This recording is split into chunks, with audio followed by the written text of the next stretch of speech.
El gasto de los consumidores empuja a la economía de Estados Unidos, que crece un 3.5% en el tercer trimestre, un número robusto, pero ¿cuán cerca estamos del fin del ciclo económico? Lo analizamos. Y para poner en perspectiva este tema, hemos invitado al analista económico Damián Valenzuela. Damián, gusto de saludarte. Datos muy alentadores para la economía.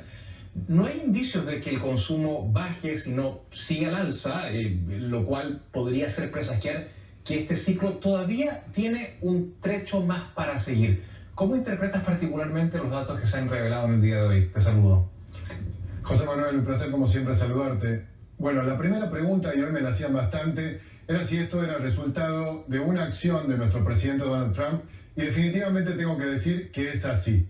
Si Donald Trump no hubiera generado la reforma fiscal que le ha inyectado dinero a la economía americana en el último año, no se hubiera generado este crecimiento del trimestre anterior de casi el 4.2%, y a pesar de que hoy venimos superando la expectativa del mercado, también ha sido fruto de esa inyección de capital que viene desde el año pasado, de alguna forma con las empresas aportando ese efectivo, ese dinero extra al mercado local. La pregunta que vos me hacías era si esto de alguna forma presagia la continuidad de un ciclo.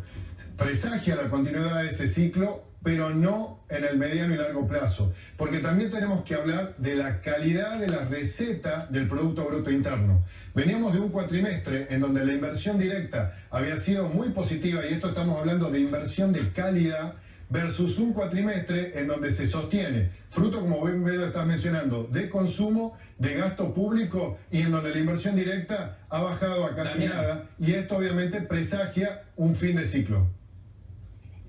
Ahora bien, el mercado bursátil muy volátil por estos días no ha acompañado para nada estos números en el día de hoy. La bolsa de Nueva York cerró este viernes con números a la baja. ¿Qué nos dice esto? ¿Los mercados están más inquietos por un posible fin de ciclo? ¿Cómo lo interpretas? Sí, básicamente la bolsa siempre se adelanta a lo que va a pasar en la economía. Es el mejor termómetro que nosotros tenemos. Y este recorte que se ha dado en el mes de octubre de casi un 9%, en donde se ha perdido casi toda la ganancia en el mercado accionario, definitivamente habla de la expectativa de los inversores de empezar a hacerse de las ganancias que han acumulado, porque básicamente prevén que en el corto plazo no va a haber tanto fortalecimiento en la generación de ganancias por parte de las empresas.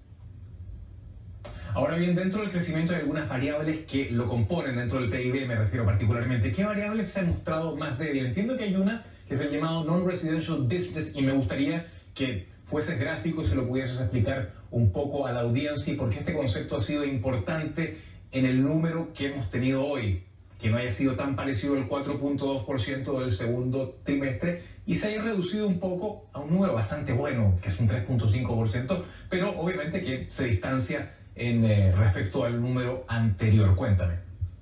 Porque justamente, José Manuel, tiene que ver con la calidad de cómo se compone ese número final. Porque uno diría, bueno, si hemos crecido un 4.2%, si ahora tenemos un 3.5%, ¿por qué? ¿Qué es lo que ha cambiado? ¿Dónde está la percepción del mercado? Y básicamente lo que tenemos es, en lo que vos estabas denominando, lo que yo llamo la inversión directa, la inversión en fábrica, la inversión en herramientas, la inversión en lo que yo denomino crecimiento económico genuino. El otro crecimiento, el del consumo, es esporádico. El crecimiento esporádico no genera empleos de calidad. El crecimiento en inversión directa, que es el término que vos te estabas refiriendo, es el que genera crecimiento de calidad. Y en esto, al verse reducido, el mercado interpreta que en el corto plazo vamos a tener una contracción.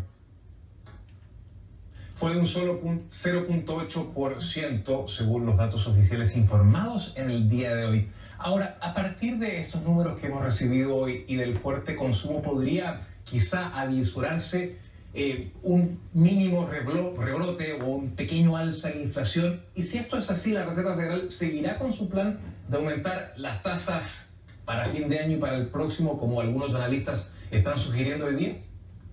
Sí, sin duda que va a seguir con ese plan. Obviamente que la Reserva Federal, al regular la masa monetaria que existe en Estados Unidos, tiene como principal objetivo lograr, punto uno, controlar el proceso inflacionario que podría llegar a desatarse y que se podría dar justamente porque al haber mucho inventario ahora hay que consumirlo, pero también es cierto que si no se genera inversión directa, inversión, en este caso en fábricas y en otro tipo de instrumentos que se pueden comerciar en el mercado, obviamente eso termina yéndose a precio. En definitiva, lo que la Reserva Federal vamos a tener que monitorear es el timing. No definir si lo va a hacer o no lo va a hacer, sino el tiempo en que lo haga, porque obviamente se quiere evitar una crisis del 2008 en donde la Reserva Federal llegó tarde con el aumento de tasas y después cuando las quiso bajar, lo bajó demasiado rápido. Entonces, en este contexto, definitivamente vamos a esperar nuevos aumentos porque es la forma de controlar el proceso inflacionario y generar lo que yo denomino un aterrizaje suave. Ahora bien, ¿cómo afectan, y esta pregunta te lo hago para nuestra audiencia en América Latina, que por supuesto se tiene que estar haciendo esta misma pregunta, ¿cómo afectan estos datos favorables de la economía de los Estados Unidos a las economías de América Latina, que por un lado han estado mostrando crecimientos más bien débiles y sus monedas han estado afectadas por el fortalecimiento del dólar, que no es otra cosa que una consecuencia del aumento de las tasas de interés acá en los Estados Unidos? ¿Cuál es tu óptica?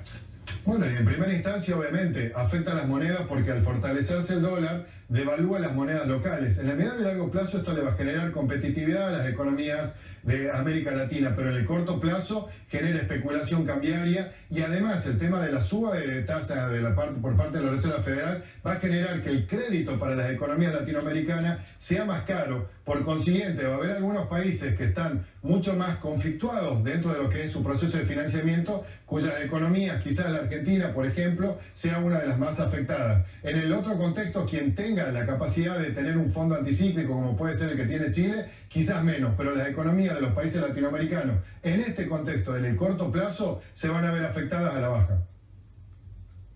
Al contrario de lo que algunos podrían creer, que el crecimiento de los Estados Unidos podría tener un efecto rebote favorable hacia esas economías. Muchísimas gracias. Era el analista económico Damián Valenzuela, nos acompañaba aquí en nuestros estudios en la ciudad de Miami. Gracias, Damián.